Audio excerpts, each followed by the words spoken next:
All right, radio station number 2, I guess. There was a couple of things I didn't get to. That one was getting kind of long, that last video. So my daddy worked there all the time I was growing up. We went down there, went around that dark curve. If you saw that last video, scared us to death. Now you go down that curve, and there was a little logging road that turned off right in the middle of the curve, went off north into the woods, and there was the best place to go parking, man. You could go back there, nobody get you. And people went it back there, and we found like whiskey bottles, we found condoms, underwear, all kinds of shit. For people been over there fooling around. Sometimes they had a little fucking party back there.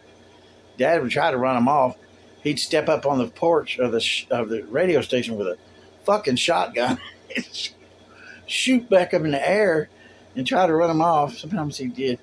And there was a drunk guy once come running over there. He was drunk and he was like crazy, and he was going to climb that tower.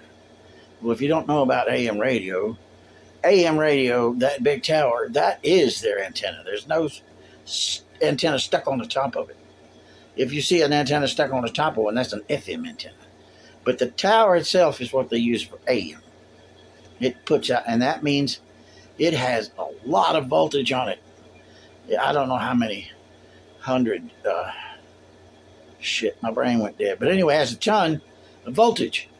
And you can't touch the damn thing. Or you're not supposed to touch it. It'd be kind of stupid. But he did. He thought he was going to climb up there. Burnt the fuck out of himself. And that was, we used to go hunting up that road. Went up there with my friend, Homer. Wasn't my friend, my brother's friend. We had a couple of shotguns, and we were out there looking for squirrels. Never saw a damn thing. We were walking around out in the woods, and we got to go home. Yeah, we haven't killed anything yet. So we saw this poor old frog sitting there on the ground. That frog was minding his own business. And Homer says, I'm going to get this frog. And he took his 12 gauge and shot that frog, and there wasn't no frog there. It was gone. Poof. Yeah, it's kind of sad. Go ahead and tell me I'm a terrible guy. But that was what we did back then. We had shotguns and did stupid things. Anyway, that's part of the radio station I enjoy. We used to, when I was, I got a little bit older and I could learn some things about electronics, I would pick up old equipment from the station that they weren't using anymore and take it to the house and make it into my own little radio station. I didn't have any way to broadcast, but I pretended to be an announcer and played music and stuff. And I set that up in our little travel camper that my dad had built. So I was just going right along. I learned how to do stuff like that. And Dad taught me some electronics, which is good. Because when I was working out at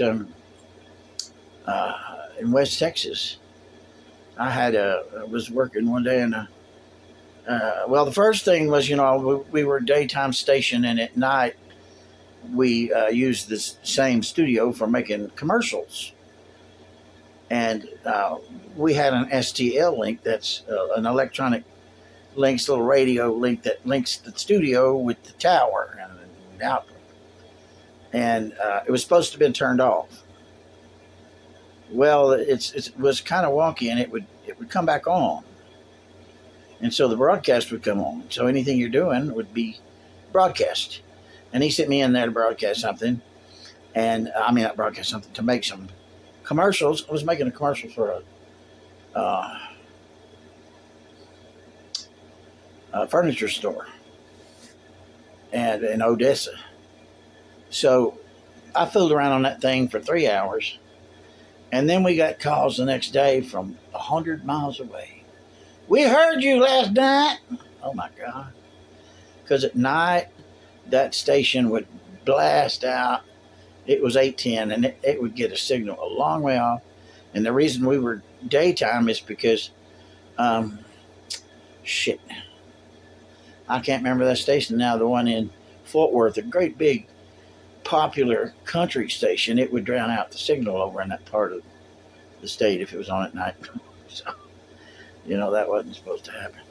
But my first repair was to put a switch in the line from the studio to the transmitter so that we could switch it off, and even if it came on, it would just hum.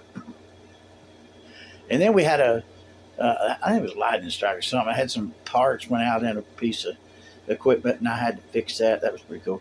But the coolest thing I did was I built a studio. We had a nasty, crappy studio in that thing. I was getting $600 a month, by the way, and we had a really nasty studio. So we said we need to replace it, and so I managed to replace it for a few $100s. We moved our equipment into another room. It was very small. It's kind of a storage room kind of thing. And we set up in there, and we worked from that little room while I rebuilt the studio. The boss got a deal with a carpet company, got ads for, traded those for some carpet to put on the walls. And that looked really nice, gray carpet. And I went and bought some 2x4s and ripped them and we call it stuff, a little brown. Anyway, I just built the whole studio, and we managed to get our owner to get us another control board. The one we were using was from fucking 50s. It was just some knobs. Everything else in it didn't work. So we got a new control board. It wasn't new. Hell, it was 10 years old or more. But I wired it all up, put everything in it, had everything working. And then we called in a guy that checked it over to make sure it was working. I'd done the right job. He said, "You did a good job on this." I was very proud of myself. So that was radio. I miss it. I love being in radio. I love doing a lot of stuff. I guess that's enough. I've run off at about for 6 minutes. We'll talk to you later, okay?